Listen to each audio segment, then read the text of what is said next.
The Galactic Council chamber stretched across 3 kilometers of polished obsidian, its vaulted ceiling lost in artificial stars that mimicked the cosmos itself. 2,000 seats arranged in concentric circles, each one occupied by a representative of the galaxy's sentient species.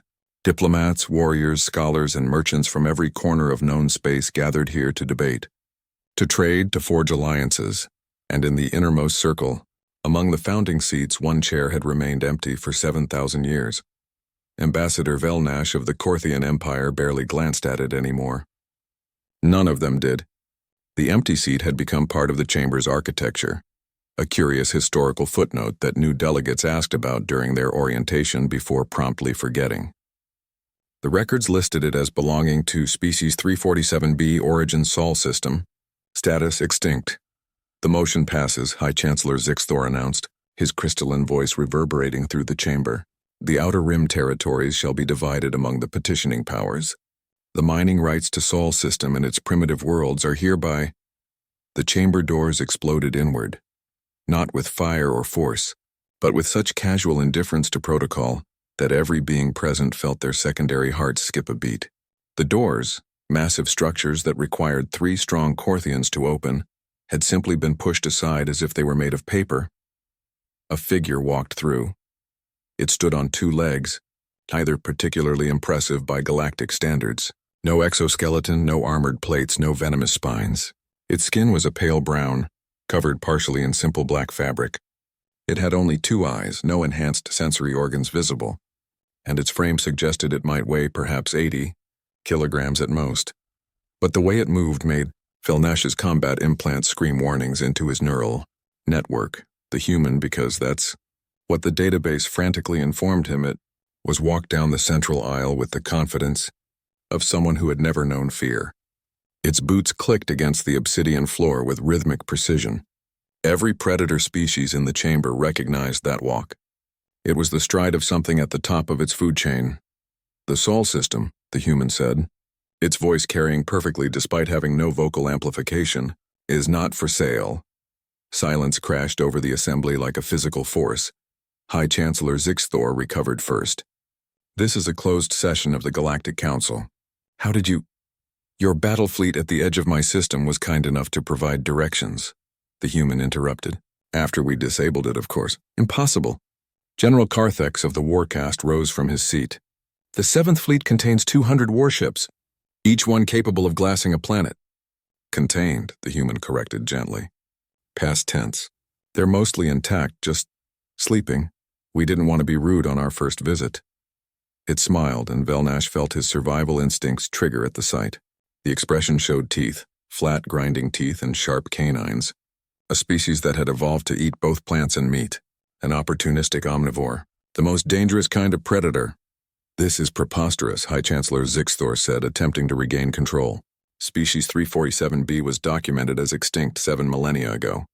Our survey teams found your world primitive, barely capable of crude agriculture. 7,000 years is a long time. Chancellor.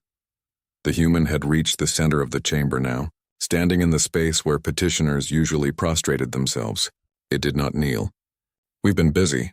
Busy? Velnash found himself speaking despite his better judgment. Doing what? The human turned to face him, and Velnash saw something in those simple 2 eyes that made his blood run cold. They were old eyes. Tired eyes. Eyes that had seen too much. Surviving, the human said simply. Your survey team didn't just document us and leave, Ambassador. They decided we were too primitive to matter, too weak to worry about. So they took samples. Biological weapons they created from our diseases wiped out 90% of our population. You turned our own bacteria against us. The chamber erupted in shocked murmurs. Velnash accessed the historical records frantically. They were there, buried in classified archives. The Survey Corps had indeed weaponized human pathogens, testing them to ensure the species wouldn't become a future threat. We survived, the human continued, walking slowly around the circle, and Velnash noticed that every delegate it passed leaned slightly away. We adapted. We grew stronger. And we remembered. For 7,000 years we remembered that the galaxy tried to kill us in our cradle. If you seek war, General Carthex growled, you will find the might of... We don't seek war, the human said quietly. We seek respect. It had reached the empty seat now. The founding seat that humanity had been granted when the first survey teams had made contact, before the biological weapons, before the culling. The human placed one hand on the ancient chair's armrest. This seat was ours by right, ours by law of this very council. You took it from us. You tried to erase us, and when you thought we were gone, you tried to sell our home. High Chancellor Zixthor's crystalline form pulsed with irritation. What do you want, human? Reparations? Territory? We can negotiate. We want, the human said, settling into the empty seat that was no longer empty. What we've always wanted. To be left alone. To live in peace. To grow and explore on our own terms. It leaned forward, and despite having no psychic abilities that Velnash could detect, its presence filled the chamber. But understand this, all of you. We have spent 7 millennia preparing for the day you came back.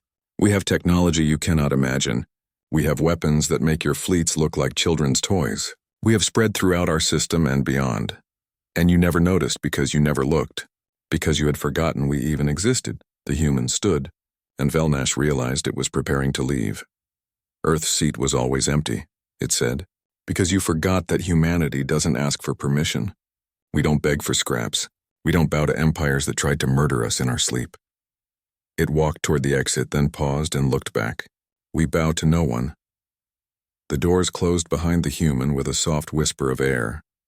For a full minute, the Galactic Council, rulers of 1,000,000 worlds, commanders of countless fleets, representatives of species that had dominated the galaxy for eons, sat in absolute silence. Ambassador Velnash looked at the founding seat. It wasn't empty anymore, and somehow he knew it never would be again.